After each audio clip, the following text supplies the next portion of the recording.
एक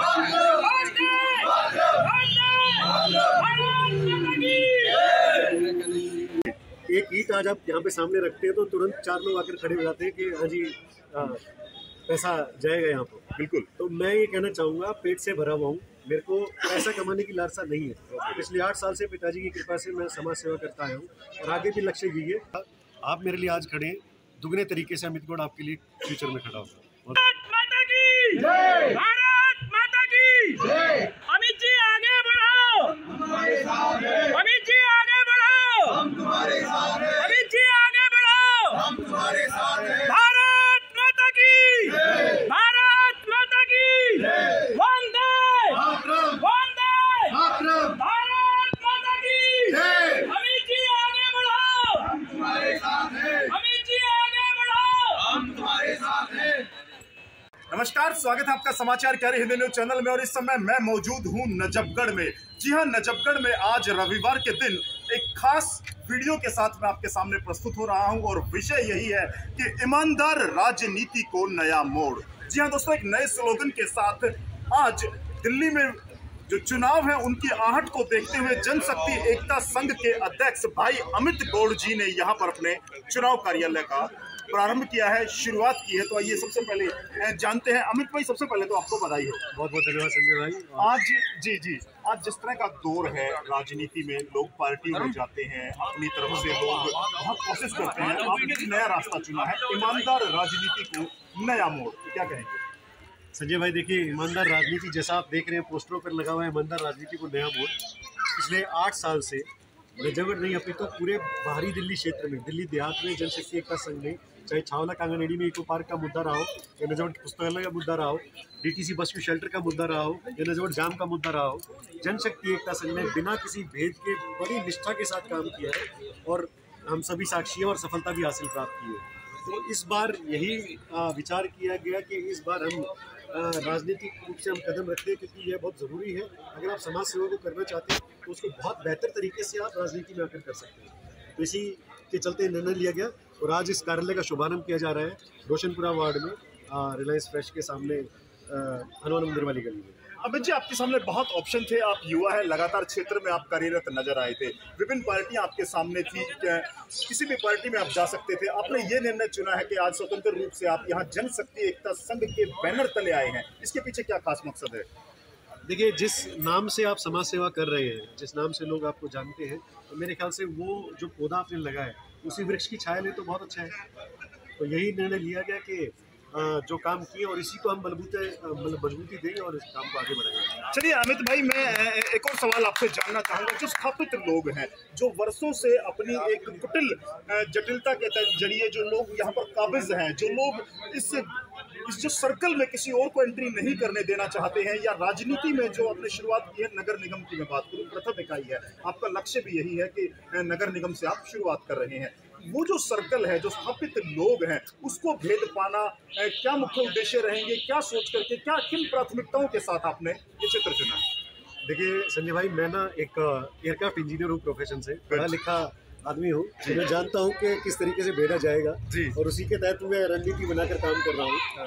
और रही बात मुद्दों की, तो हम SSS मुद्दे के साथ इस MCD में उतर रहे हैं जी। SSS का मुद्दा है स्वच्छता, शिक्षा और स्वास्थ्य। इन तीनों में MCD बहुत अच्छा काम कर सकती है, पर कर नहीं रही है। आप MCD स्कूलों की शिक्षा की बात कर लीजिए, स्वास्थ्य की बात कर लीजिए, और स्वच्छता तो मूल मुद्दा है MCD का। अगर यह मुद्दा, अगर हम 3 मुद्दे संभालें तो शायद MCD में कोई कंप्लेंट करने वाला आपको नहीं मिलेगा। तो इन्हीं मुद्दों को हम चिन्हित करके और इसी के साथ अपनी रणनीति बनाकर मैदान में उतर रहे हैं। और आशा नहीं, पूर्ण विश्वास है। और मैं कह रहा हूँ, जितने हम साथी यहाँ पर हैं और जितने आपके माध्यम से हमें देख रहे हैं, आज आप हमारे साथ खड़े हैं, कल तो आप दुगने तरीके से अमित गौड़ को अपने साथ खड़ा पाएंगे। बहुत बढ़िया। अमित जी, अंतिम सवाल है मेरा आपसे। दिल्ली नगर निगम की छवि आज आम जनमानस के मन में एक भ्रष्टाचार का अड्डा बन चुकी है। चाहे किसी भी समस्या की बात करें, आपने SSS लिया है, लेकिन उसके साथ साथ भ्रष्टाचार एक बड़ा मुद्दा है। आम जनमानस आज भी दिल्ली नगर निगम की उन सुविधाओं को पाने के लिए भ्रष्टाचार के जंगल में अटका हुआ है। उसको भेदने के लिए आपके पास क्या खास हथियार है, क्या नीति है, क्या आपने तीर इजाद किया है? देखिए संजय भाई, बिल्कुल सटीक बोला आपने जी। एक ईंट आज आप यहाँ पे सामने रखते हैं तो तुरंत 4 लोग आकर खड़े हो जाते हैं कि हाँ जी पैसा जाएगा यहाँ पर। बिल्कुल। तो मैं ये कहना चाहूँगा, पेट से भरा हुआ हूँ, मेरे को पैसा कमाने की लालसा नहीं है। पिछले 8 साल से पिताजी की कृपा से मैं समाज सेवा करता आया हूँ और आगे भी लक्ष्य यही है। पैसा कमाना मेरा, मैं जैसा भी बताया, मैं एयरक्राफ्ट इंजीनियरिंग प्रोफेशन से, मेरे को पैसा कमाने की लालसा नहीं है। मैं समाज हित के लिए आ रहा हूँ, बेहतर तरीके से कर पाऊँ उसी के लिए आ रहा हूँ। तो मैं समझता हूँ कि भ्रष्टाचार मैं ही नहीं करूँगा तो मेरे नीचे वाला कैसे करेगा। और ज़रूर लड़ेंगे, मजबूती से लड़ेंगे, ऊपर तक लड़ेंगे और आप सभी का साथ रहा तो आगे तक भी लड़ेंगे। बहुत बढ़िया। और देखिए, राजनीति में युवाओं का पदार्पण, मैं कहूंगा कि राजनीति जो आज इस देश में सर्वोपरि हो चली है और उस राजनीति में जिस तरह से पढ़े लिखे, शिक्षित, समझदार और समाज सेवा को समर्पित युवाओं ने पदार्पण किया है, एक बहुत बड़ा आज यहाँ पर शुरुआत की जा रही है। मैं कहूंगा कि स्थापित दल, चाहे किसी भी दल की बात करें, जो राजनीतिक दल है, जिन्होंने वर्षों से वर्चस्व बना रखा है, जिन्होंने अपनी एकमात्र जो मोनोपोली बना रखी है, जिसके माध्यम से वो भ्रष्टाचार में लिप्त नजर आए हैं। बात आज एमसीडी की करें, खुलकर करेंगे।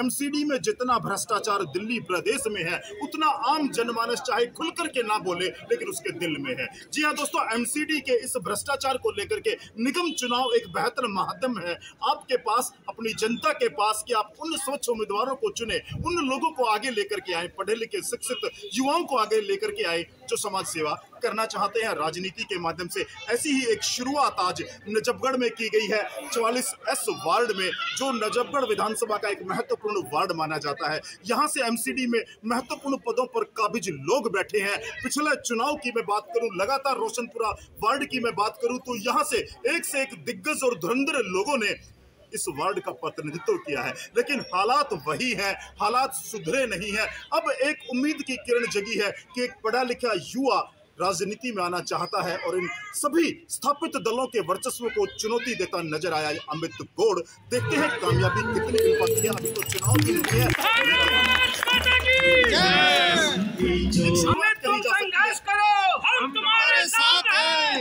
वर्षों पहले दिल्ली में विनोद बंसल जी जानते हैं, अनुभवी हैं, काफी लोग यहाँ जानते होंगे, लेकिन मैं थोड़ा सा ध्यान दिलाना चाहूँ अमित भाई।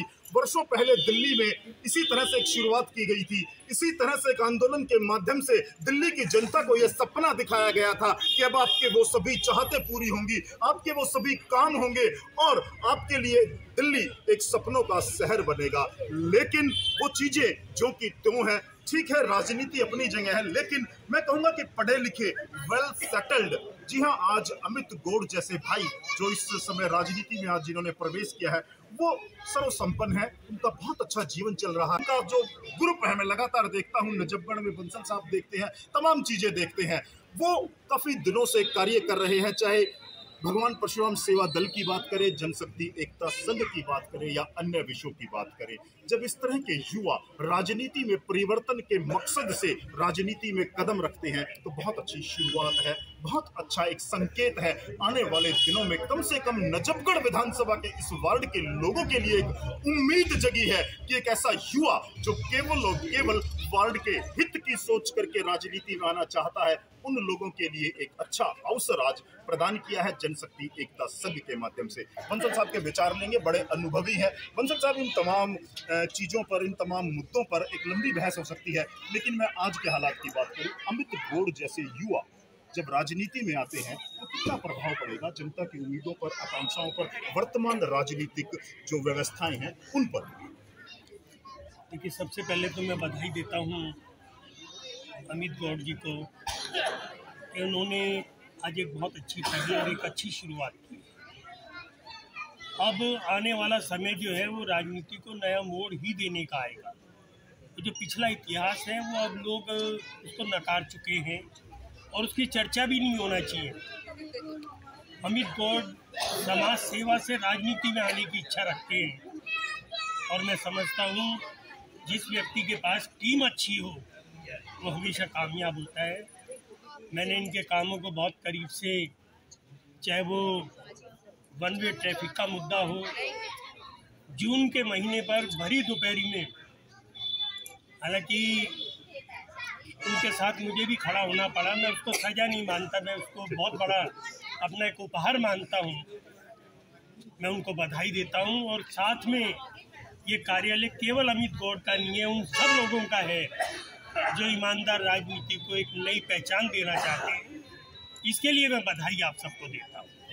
बहुत बढ़िया। और देखिए जिस तरह से आज यहाँ पर शुरुआत की गई है, मैं बात पर्टिकुलर जो 44S वार्ड की बात मैं कर रहा हूँ, नजफगढ़ विधानसभा के रोशनपुरा वार्ड से एक शुरुआत आज हो चुकी है।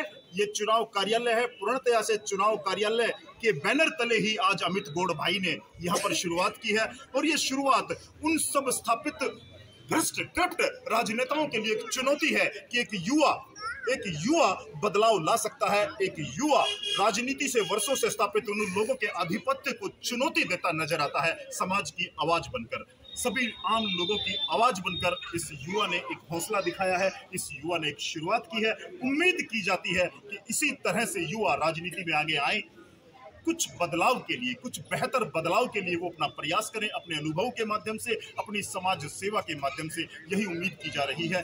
तो अमित गौड़ जी, आपको पुनः बहुत बहुत बधाई। और अंत में हमारे दर्शकों के लिए खास मैसेज क्या कहना चाहेंगे? आज इस अवसर पर बड़ी भारी संख्या में समाज के प्रबुद्ध लोगों ने आपके सर पर हाथ रखा है, आशीर्वाद भी मिला है, तो अंतिम संदेश क्या रहेगा आपका? मेरा संदेश संजय भाई यही है कि आप सभी के आशीर्वाद से, जितने मेरे बुजुर्गों ने आशीर्वाद दिया है, आपका आशीर्वाद विफल नहीं जाएगा। हम सब मिलकर मेहनत करेंगे और हम सब मिलकर जीत कर आएंगे। मैं अकेला नहीं जीतूंगा, हम सब जीतेंगे। और मैंने पहले भी कहा था, आप मेरे लिए आज खड़े हैं, दुगने तरीके से अमित गौड़ आपके लिए फ्यूचर में खड़ा होगा। बहुत बहुत धन्यवाद।